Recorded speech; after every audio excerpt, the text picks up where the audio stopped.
أعوذ بالله من الشيطان اللعين الرجيم بسم الله الرحمن الرحيم الحمد لله بارئ الخلائق الأجمعين باعث الأنبياء والمرسلين ثم الصلاة والسلام على أشرف الأنبياء حبيب قلوبنا وشفيع ذنوبنا أبي القاسم محمد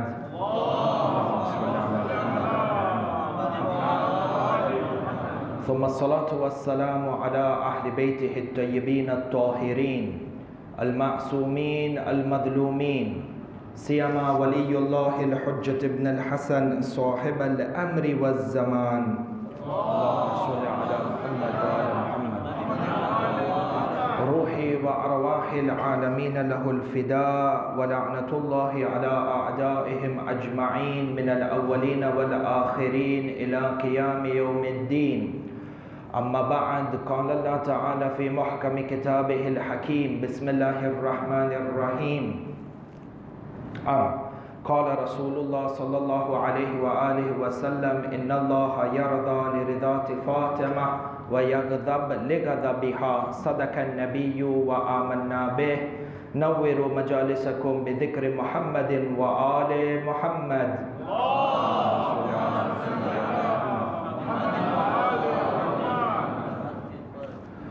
Ahibai, before beginning today's lecture,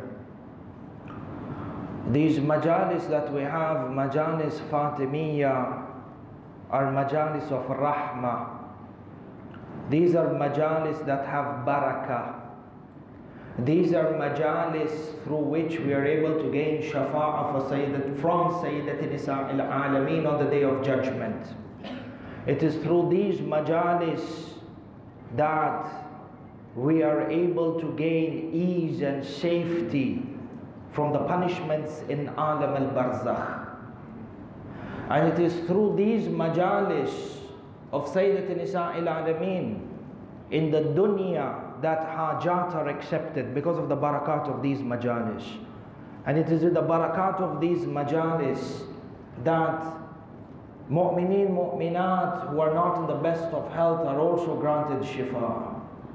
Keeping this in mind, Ahibai, let us raise our hands and 5 times recite the Amma Yujibu and pray for the shifa of those mu'mineen and mu'minat who are not in the best of health by the sake of Sayyidat Nisa al-Alameen. Bismillahir Rahmanir Rahim. عَمَّا يُجِيبُ الْمُضْطَرَّ إِذَا دَعَاهُ وَيَكْشِفُ السُّوءَ عَمَّا يُجِيبُ الْمُضْطَرَّ إِذَا دَعَاهُ وَيَكْشِفُ السُّوءَ عَمَّا يُجِيبُ الْمُضْطَرَّ إِذَا دَعَاهُ وَيَكْشِفُ السُّوءَ عَمَّا يُجِيبُ الْمُضْطَرَّ إِذَا دَعَاهُ وَيَكْشِفُ السُّوءَ عَمَّا يُجِيبُ الْمُضْطَرَّ إِذَا دَعَاهُ وَيَكْشِفُ السُّوءَ. صلوا على محمد وآل محمد. اللهم صل على محمد وآل محمد. Pray to Allah subhanahu wa ta'ala by the sake of Sayyidat Nisa al-Alameen that Allah keep all of you, your family members, your children safe and free from every type of su and bala, and all your hajat that you may have, may Allah fulfill them through Sayyidat Nisa al-Alameen, insha'Allah. Ahibai, over the last 3 nights, couple of nights, within this Mahfil Mubarak, Mahfil al-Mahdi, we had began a series in regards to these nights of Sayyidat Nisa al-Alameen. And yesterday we began a bahath on understanding the concept of nifaq. Because within the khutbah fadakiyya of Sayyidat Nisa al-Alameen, when she went into Masjidun Nabawi and addressed the Muhajirin and the Ansar and the leaders of Saqifa, she delivered this khutbah that was azim, khutbah that encompasses, as we said yesterday, a summary of the entire Islam. And at one point in her khutbah, and this is Bain al-Qawsayn, between brackets, Ahibai, our responsibility to study this khutbah of Sayyidat Nisa al-Alameen. It's our responsibility that this khutbah is taught in our madrasas, in our schools, in our homes, and we are familiar with this legacy that Sayyidatina Nisa'il Alameen left behind for us. For she says in one part of her khutbah addressing the leaders of Saqifa and the Ansar and the Muhajirin, she says, فَلَمَّا اخْتَارَ اللَّهُ لِنَبِيِّهِ دَارَ أَنْبِيَائِهِ وَمَأْوَى أَصْفِيَائِهِ ظَهَرَتْ فِيكُمْ حَسِيكَةُ النِّفَاقِ. Sayyidah Zahra says that when Allah subhanahu wa ta'ala chose the final resting place in the abode of the prophets for this Rasul, for Rasulullah, when he passed away and went to Jannah, she says, ظَهَرَتْ فِيكُمْ حَسِيكَةُ النِّفَاقِ. The malice and the evils and the hatred that is accompanied with hypocrisy has now become manifest amongst you. And this is a charge which is absolutely serious. Sayyidatina Nisa'il Alameen charges the Ansar and the Muhajirin with hypocrisy. For it becomes important for us to examine this concept of nifaq and the munafiq in order for us to fully understand the impact and the depths of the words of Sayyidah Zahra, the depth of the khutbah and that impact of the khutbah, kalima, word by word. Person has to have tadabbur and look for tafsir of what is meant by Sayyidah Zahra. So when she charged the people with nifaq, with hypocrisy, we began yesterday with understanding this concept of nifaq and munafiq from within the Quran and the Sunnah. And yesterday we identified 4 points from the Quran and the Sunnah, from the Quran and the Hadith. We identified the characteristics of the munafiq. Number 1, that they are lazy and they are reluctant in their prayers. Number 1. Number 2, that they are from those who like to show off, riyah.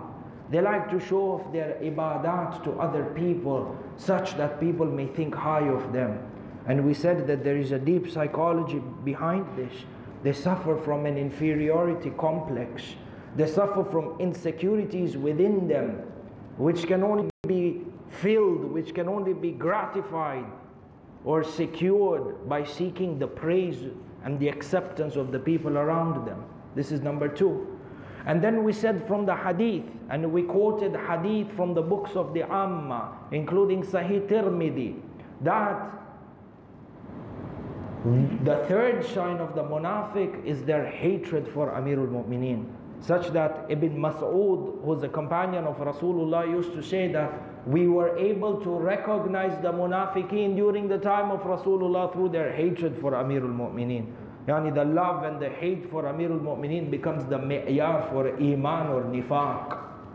And we said the 4th character of the munafiq from Nahjul Balagha, Amirul Mu'mineen himself describes the munafiq where he says that one of their characters or their traits is that they attribute lies to Rasulullah on purpose.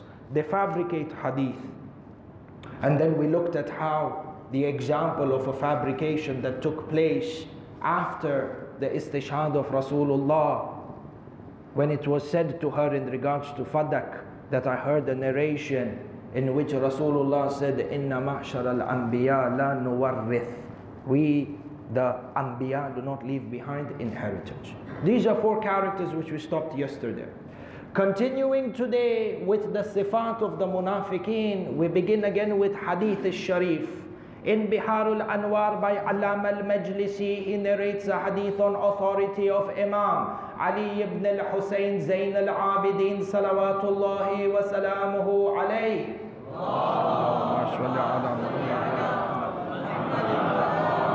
He says, وَإِنَّ الْمُنَافِقِ, and indeed the munafiq, يَنْهِي وَلَا يَنْتَهِي وَيَأْمُرْ بِمَا لَا يَأْتِي.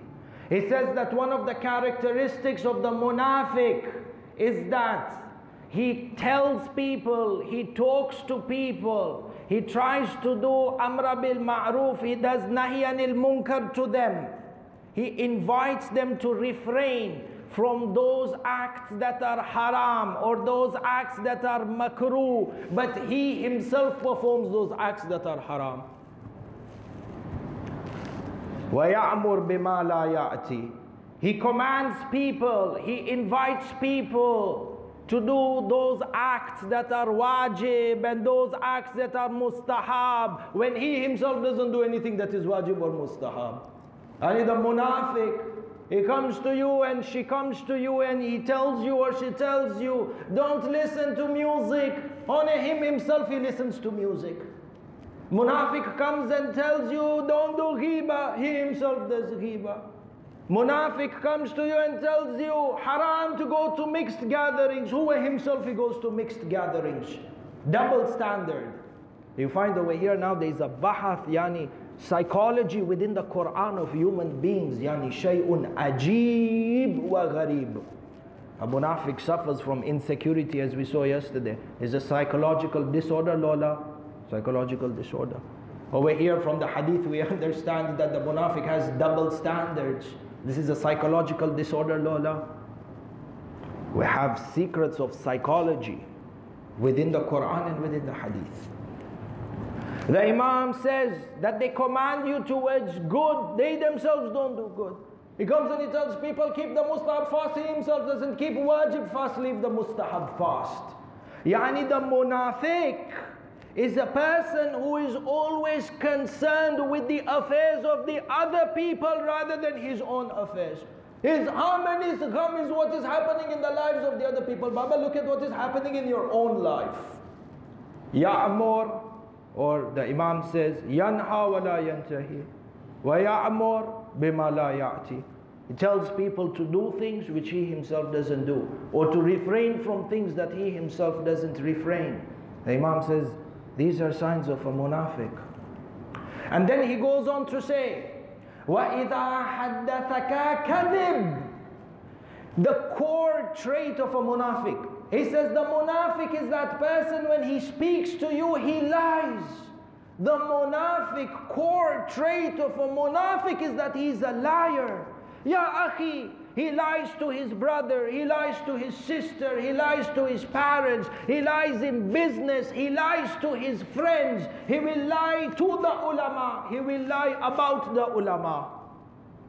A sifat of a munafiq is deception. And he is only able to deceive through lying.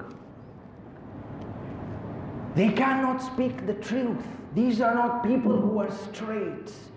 When there is no need to lie, they lie. We said yesterday the goal of understanding this bahth of nifaq, ahibai, is that number one, if we understand these traits, we make sure that we ourselves clean our souls from these things. قَدْ أَفْلَحَ مَنْ زَكَّاهَا. Tazkiyatun nafs. The first thing is lying. Clean yourself from lying. And number two, that when we identify people like this, we are careful whether we should take our religion from them or not.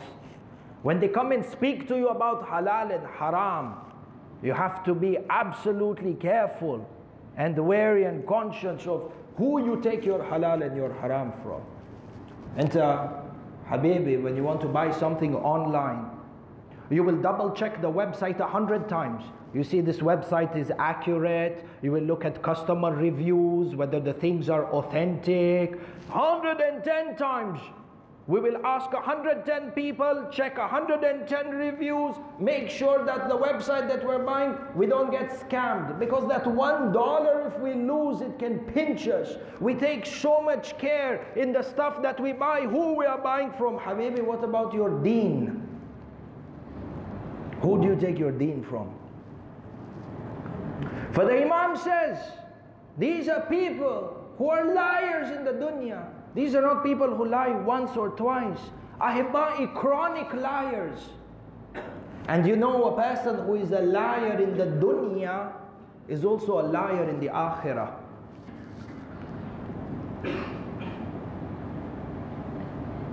Such that Bani Adam kweli ajib jiddan wa gharib jiddan. Yawmul Qiyamah, when Nar Jahannam is in front of him, Even at that point, a person will lie to Allah subhanahu wa ta'ala. Chronic liars. You know the traits that we see in the akhirah, you see them in the dunya. You would think that if Nar Jahannam is in front of you, you would say, Ya Allah, I confess, I'm sorry, forgive me. La la la la la la. Person who's a liar in the dunya, akhirah will also lie. In front of Nar Jahannam, he will lie. And lie to who? Lie to Allah. شوفوا الدليل. Quran. Verse of the Quran, Suratul An'am. Bismillahir Rahmanir Rahim. Allah subhanahu wa ta'ala says from verse number 27. وَلَوْ تَرَى إِذْ وُقِفُوا عَلَى النَّارِ فَقَالُوا يَا لَيْتَنَا نُرَدُّ وَلَا نُكَذِّبْ بِآيَاتِ رَبِّنَا وَنَكُونَ مِنَ الْمُؤْمِنِينَ. Hadith says, and you will see that when they are lined up at the doors of Jahannam, at the brink of Jahannam, this fire, wal-ayadhu billah, which is ignited from the wrath of Allah subhanahu wa ta'ala, is bursting in front of you. You can try and imagine this. Standing in front of a burning building, through the smokes and the flames and the heat. Shay'un mur'ib, it's scary. You know, fire is one of the worst tortures that human being can be subject to. That's why you see sometimes, Allah keep all of you safe, but you see when a building is burning and there are people trapped inside, the trapped person would rather jump from the 100th floor down, commit suicide and die, rather than burn. Fire, scary. So Allah subhanahu wa ta'ala says, وَلَوْ تَرَى إِذْ وُقِفُوا عَلَى النَّارِ. When they're standing in front of Nar Jahannam, the flames of Jahannam are leaping, they're at the gate, they're at that entry point, that last boarding call now, you're at that last point to Igyandani. فَقَالُوا يَا لَيْتَنَا نُرَدُّ وَلَا نُكَذِّبْ بِآيَاتِ رَبِّنَا وَنَكُونَ مِنَ الْمُؤْمِنِينَ. These people who are entering to Jahannam, when they look at the fire, they will say, we wish that we had one more chance, we could go back to the dunya. We wish we could go back to the dunya. And we would not lie, we would not belie the signs of Allah. We wish we had one more chance, we could go back to the dunya and we could become mu'mineen, we would become believers. See what Allah subhanahu wa ta'ala says. بَلْ بَدَى لَهُمْ, verse 28. بَلْ بَدَى لَهُمْ مَا كَانُوا يُخْفُونَ مَا يُخْفُونَ بل بدا لهم ما كانوا يخفون من قبل ولو ردوا لعادوا لما نهوا عنه وإنهم لكاذبون. Allah subhanahu wa ta'ala says in the Quran, and we know them.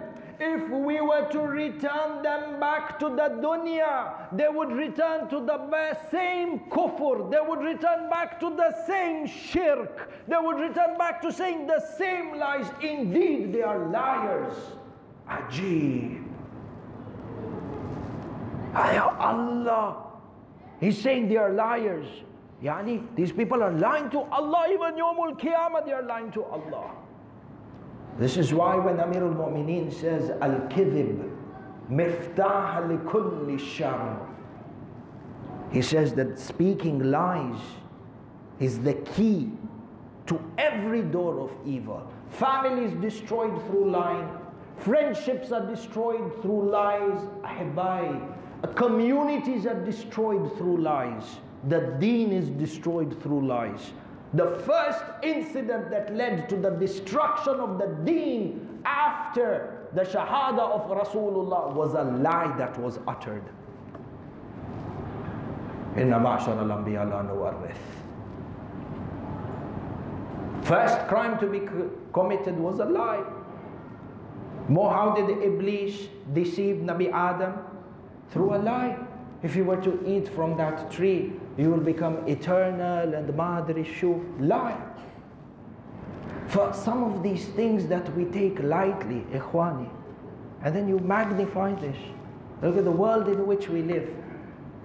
Economies are destroyed because of what? Lying. Just there's a professional term given to the word lying. It's called speculation. The world is entrenched into war because of lies that are uttered by politicians. Foreign policy that is not built upon truth is what? Lies. This dunya has been ruined because of lies, ya ikhwani. And it becomes important for us that we try and we purify ourselves from this. Sallu ala Muhammad wa ala Muhammad.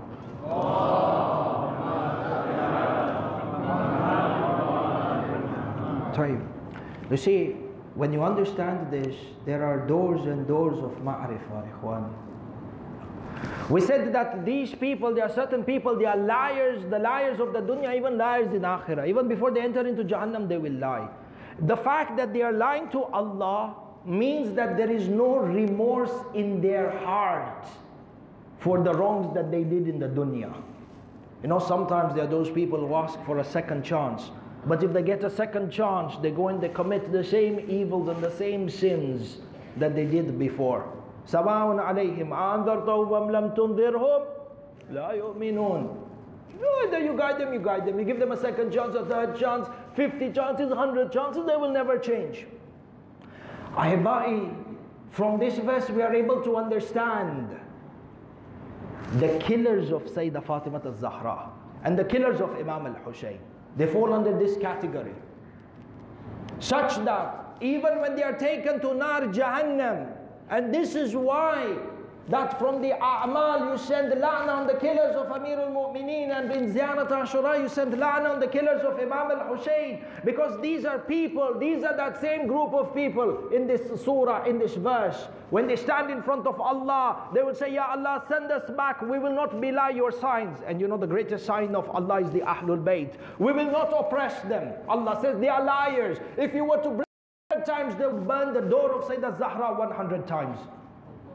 These are these people, if they were brought to Karbala 100 times, they would kill Imam al-Hussein 100 times.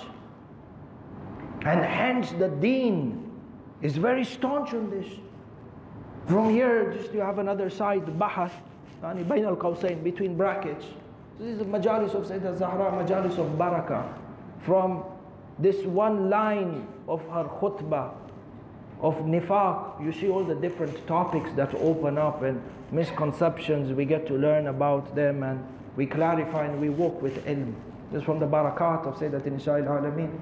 And on this issue, a person comes and he says to you, Ya akhi, recite Ziyarat Ashura and you send la'ana on the killers of Imam al-Hussein. What is the point? This is not good behavior, it's not good etiquette. People get upset with us, ma'adri shu. Ikhwani, it's important that we understand our faith through the Quran. And it is important that we understand our faith logically, with intellect. Maybe you have movements, Saddiquni, we have movements. People trying to print new versions of Ziyarat Ashura without the la'na. Ikhwani, la'na is a concept within the Quran. Yani Ziyarat Ashura in essence is a tafsir of what is inside of the Quran. Concept of la'na, you find it within the Quran in over 24 verses. You look at this one verse, for example. Somebody asks you, why do you recite Ziyarat Ashura and send la'na on the killers of Sayyid al-Shuhada or Sayyidat Nisa'il Alameen? Look at what the Quran says. Suratul Nisa, verse number 93. وَمَنْ يَقْتُلْ مُؤْمِنًا مُتَعَمِّدًا فَجَزَاؤُهُ جَهَنَّمْ خَالِدًا فِيهَا وَغَضِبَ اللَّهُ عَلَيْهِ. The verse says, whoever kills a mu'min on purpose, a believer, whoever kills a mu'min on purpose, a believer on purpose, what will happen to him? What are the consequences? فَجَزَاؤُهُ, consequences are what? Jahannam. خَالِدًا فِيهَا. Khalas, end of story. You shed the blood of a mu'min on purpose? Jahannam. Khalidan, for eternity. Ba'ad. وَغَضِبَ اللَّهُ عَلَيْهِ. And the anger of Allah is upon him. And then what? وَلَعَنَهُ وَأَعَدَّ لَهُ عَذَابًا عَظِيمًا. Allah says the one who kills a mu'min on purpose, he shall have eternity in Jahannam, and the wrath of Allah is upon him, and the la'na of Allah upon him. For the la'na is a sunnah which is within the Quran. There is no sectarianism in this, because every sect believes in the Quran. Sahih Allah, the same Quran. This starts from Alhamd until the end. If killing a normal mu'min, Allah sends la'na on them, then what about the one who has killed the master of all mu'mineen, Amirul Mu'mineen? Then what about the one who has killed the master of all the mu'mins who will enter into Jannah, Sayyid Shabab Ahlul Jannah? It's important we understand these concepts rationally through the Quran. But if you're going to remove Ziyarat Ashura, if you're going to remove the la'na from Ziyarat Ashura, then you might as well also write another Quran. Because what is in Ziyarat Ashura is also in the Quran. Sahih Lola. We are together. Sallu ala Muhammad wa ala Muhammad.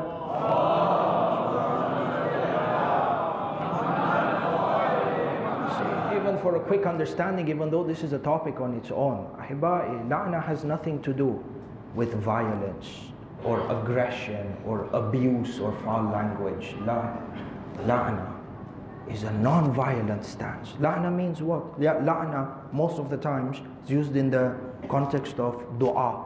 You say, Allahumma la'an fulan. Ya Allah, remove your mercy from him. This is all that it means. The acts that they've performed of aggression are so grave. Ya Allah, they do not deserve your mercy. Even though you are Arhamur Rahimin, what they have done, they willingly have come out of the fold of your mercy. Allah, don't have mercy on them. For number one, it's not foul language. Number two, it's a non-violent stance. You're not using violence. No, you're verbal. Number three, it's a stance of justice. When you see haqq, you side with haqq. And when you see batil, you condemn that batil. This is all it is. Verbal. No aggression, even that verbal is with akhlaq. But there are so many misconceptions that surround us. There's so many people who abuse these institutions. And then haqq is mixed with batil and nobody knows where to go. And you have those opportunists who jump in at the moment to move other agendas. Ala kulli. For you find that the character of the munafiq, as we said, is that he is a chronic liar. And the liar in the dunya is a liar in the akhirah. Tayyib. We come to the next alama from the alamat of the munafiq.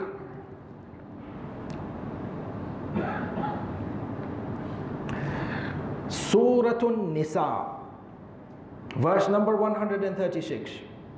Bismillahir Rahmanir Rahim. 140. Bismillahir Rahmanir Rahim. وَقَدْ نَزَّلَ عَلَيْكُمْ فِي الْكِتَابِ أَنْ إِذَا سَمِعْتُمْ آيَاتِ اللَّهِ يُكْفَرْ بِهَا وَيُسْتَهْزَأُ بِهَا فَلَا تَقْعُدُوا مَعَهُمْ حَتَّى يَخُوضُوا فِي حَدِيثٍ غَيْرِهِ إِنَّكُمْ إِذًا مثلهم إن الله جامع المنافقين والكافرين في جهنم جميعا. Verse number 140 of Surah An-Nisa. See, Habibi, Ahibai, everything is from the Quran. Quran in which all Muslims believe. So it's not no personal attack, no anything removed from the pocket. Abadan la. We're people of Dalil, the way Imam Sadiq tells us. He says, so we hear that from the signs of the munafiqeen is what?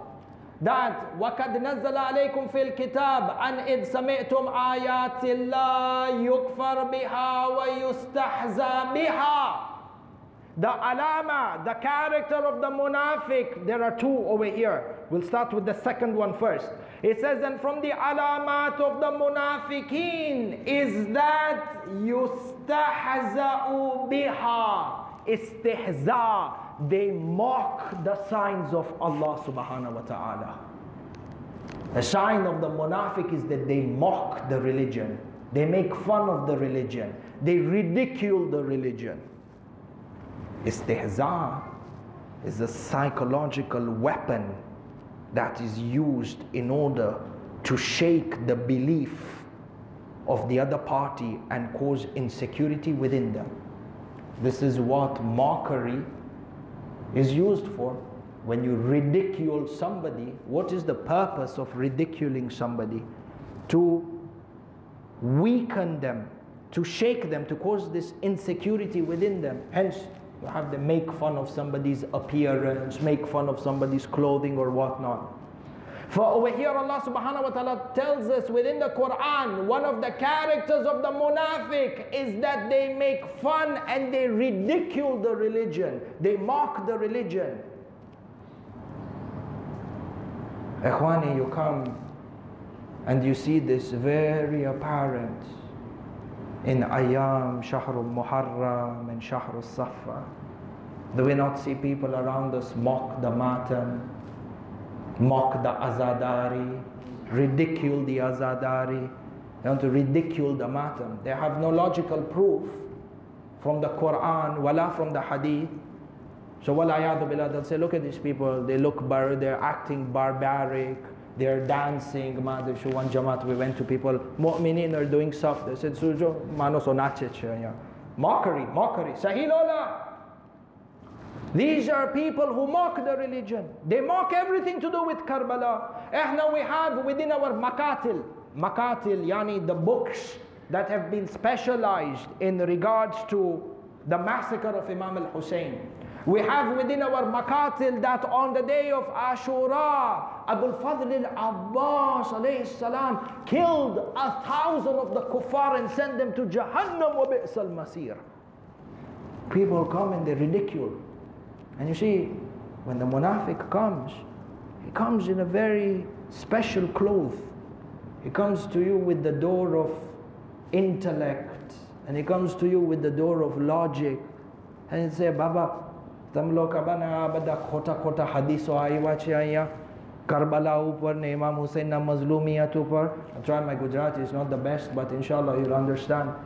He says, akal ni wat se koi manas hajar bija manaso ne qatl kari shega ek divas na andar. Does it make sense that one person could have killed 1,000 people?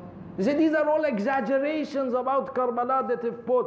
And they use hadith like these, or they use narrations or narratives like these, then to create doubt on the entire institution of Karbala. That these hadith are weak and these hadith are fabricated. Wa ma'adri shu. Ahibai, when it comes to the courage of Abul Fadl, do not doubt that he sent 1,000 of them to Jahannam wa bi'sal masir, and probably 1,000 is the minimum number that is recorded. And the proof for this is the Quran. Ajib. Proof for this is the Quran. And then we said, look, for us everything is to do with dalil. Somebody comes and questions to you the bravery. Ali al-Akbar killed 200 people, 300 people. Imam al-Hussein 1,500, whatever it is. They say these are exaggerations. We tell them, la! This is proof from within the Quran. How? You come to Surah Al-Anfal. Look at what Allah subhanahu wa ta'ala says. Bismillahir Rahmanir Rahim. Ya ayyuhan nabi. Harridil mu'mineen. Harridil mu'mineen ala al-kital. Ya ayyuhar Rasul, O beloved Prophet, encourage your companions towards jihad. This was a verse applicable when the Muhajirin and the Ansar were going for one of the battles, because you know in every battle the Muslimin were a minority. Badr, they were a minority. You find that they were few in numbers. They were not even as well equipped as the forces of Quraysh. So you find over here Allah talks to the Prophet and he says, give them motivation and encourage them. How? حرض المؤمنين على القتال إن يكن منكم 20 صابرون يغلبوا 200. He says, if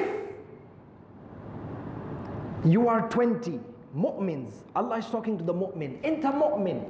If you are 20 mu'mins and you have iman, Allah will give you the power to overcome 20 people. If you are a mu'min who is pious, Allah will give you the power to overcome and defeat how many? 20 people.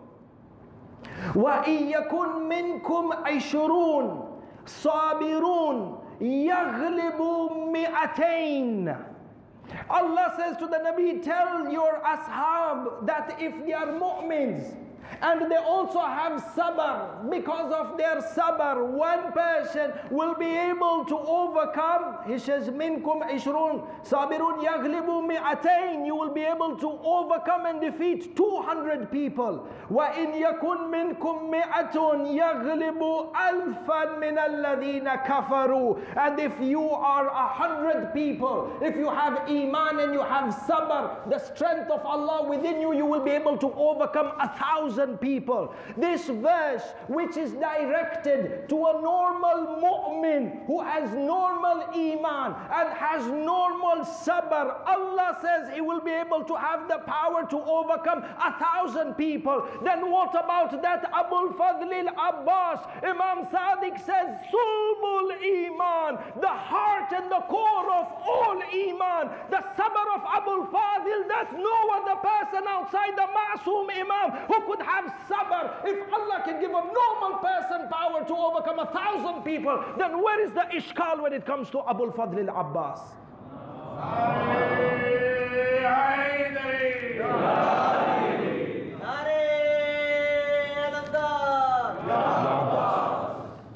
Mushkilatuna ahibai, these people who come to cause fitna and fasad in our religion, who come and cause shak and shubuhat in Karbala, they have not read even the Quran themselves. Be very careful on all these objections that come in regards to your deen. Now there was much to talk about and our time zahiran is over. In any case, we finish this one point and inshallah natawasal will try and complete tomorrow. See, Allah subhanahu wa ta'ala says from the signs of the munafiqeen that they mock the religion. Sahih? In addition to mocking the religion, what do? يُكْفَرْ بِهَا وَقَدْ نَزَّلَ عَلَيْكُمْ فِي الْكِتَابِ أَنْ إِذْ سَمِعْتُمْ آيَاتِ اللَّهِ يُكْفَرْ بِهَا. They belie the signs of Allah. Ahibai, one of the greatest signs of Allah, ayat of Allah, was Amir al-Mu'mineen and the wilayat of Amir al-Mu'mineen. But nifaq stopped the people, prevented the people from giving bay'ah to Amir al-Mu'mineen. Hadith al-Sharif we have within Kitab Sulaym ibn Qais al-Hilali, you have within Al-Imama was-Siyasa, and in Kitab al-Ihtijaj. I come with 2 extra masadir, 2 extra sources, lest somebody comes and says Kitab Sulaym is not mu'tabar, even though it has i'tibar, but ala kulli. Ibn Qutayba states that after Saqifa, when the people abandoned Amir al-Mu'mineen, Amir al-Mu'mineen, together with Sayyidat Nisa al-Alameen, covered in hijab, and the hijab of Sayyidah Zahra, we spoke yesterday a bit about it. He took Imam Hassan, he took Imam Hussein, and these 4 people who are remaining from the Ashab al-Kisa, Ibn Qutayba says they went from house to house, the houses of the Ansar and the houses of the Muhajirin, and Amir al-Mu'mineen reminded them of their obligation and of the bay'ah that they gave to him on Yawm al-Khadiyah. Ibn Qutayba says, the people turned around and they said to Amir al-Mu'mineen, Ya Ali, Ya Abul Hassan, what you say is right, but upon the death of the Prophet, the people met in the Saqifa of Banu Sa'ad, and the people elected Abu Bakr and we gave him the bay'ah. Had you come to us earlier, Ya Abul Hassan, we would have given you the bay'ah. Amir al-Mu'mineen's reply was that, and did you want me to leave the body of the Prophet unwashed and unburied, such that I may come and debate and fight for my right amongst you? Secrets of history, dark history, that as this Saqifa was happening, they had abandoned the janazah of Rasulullah. And in order to secure this power, the first shaheed of wilayah was Muhsin. Allah. And it is as if that for Ahlul Bayt, the madhlumiyat that was imposed upon them, it was written that they would give their infants and their children as sacrifices. Because with the shahadat of Muhsin, it opened the door to the shahadat of Ali al-Asghar. Allah. Haybaya, I want to start the Masaib. If we can turn off or dim the lights, inshallah, there is grace and barakat and allows for the Masaib to happen. Sallu ala Muhammad wa ala Muhammad. Allahumma salli ala Muhammad. See, Ahibai, when the lights are dim, if a person is shy of crying in front of other people, with the darkness, he doesn't have to worry about the shyness. This is a time for you to connect and grieve with your Ahlul Bayt. The narrations mention that with the shahadat of Muhsin, it opened the doors of the infants of Ahlul Bayt to be martyred by the dhullam and by the kuffar.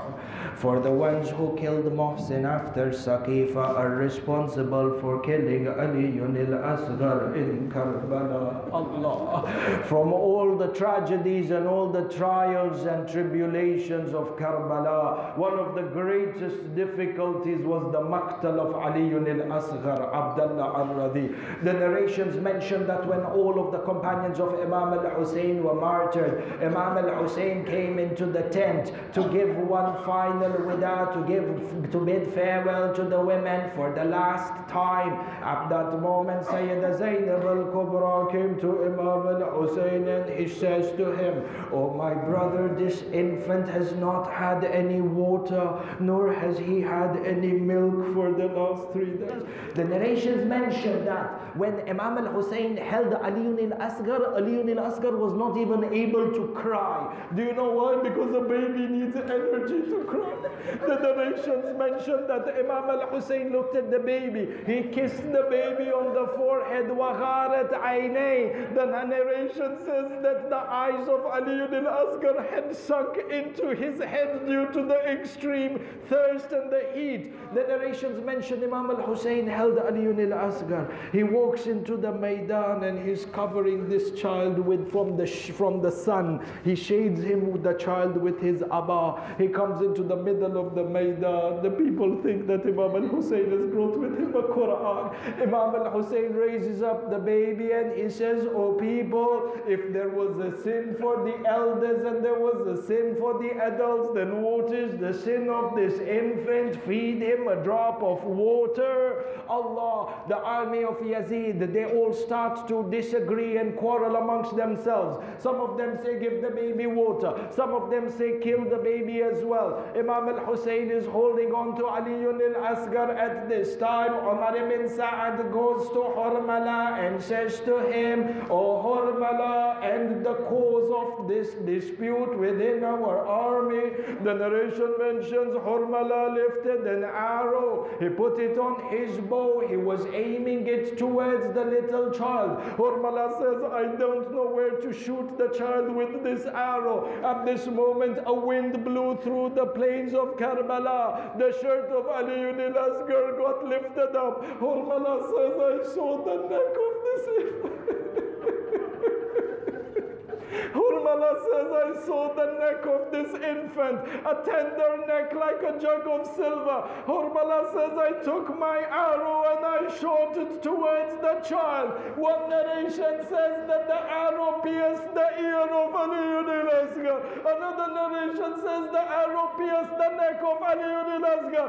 I say to you, Ahibai, both the narrations are correct, because the arrow Hurmala used was a 3-pronged arrow.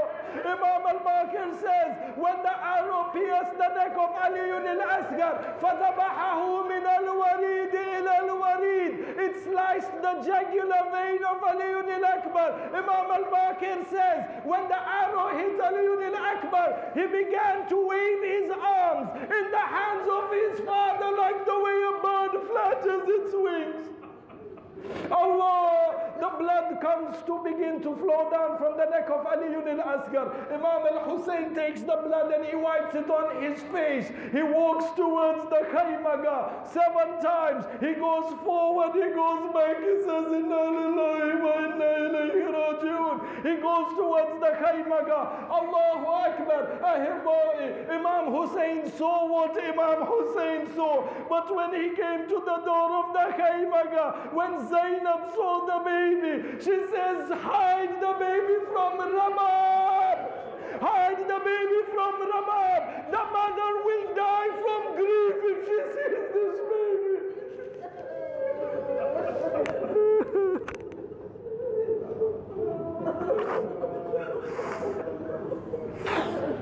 Inna lillahi wa inna ilayhi raji'un wa la hawla wa la quwwata illa billah.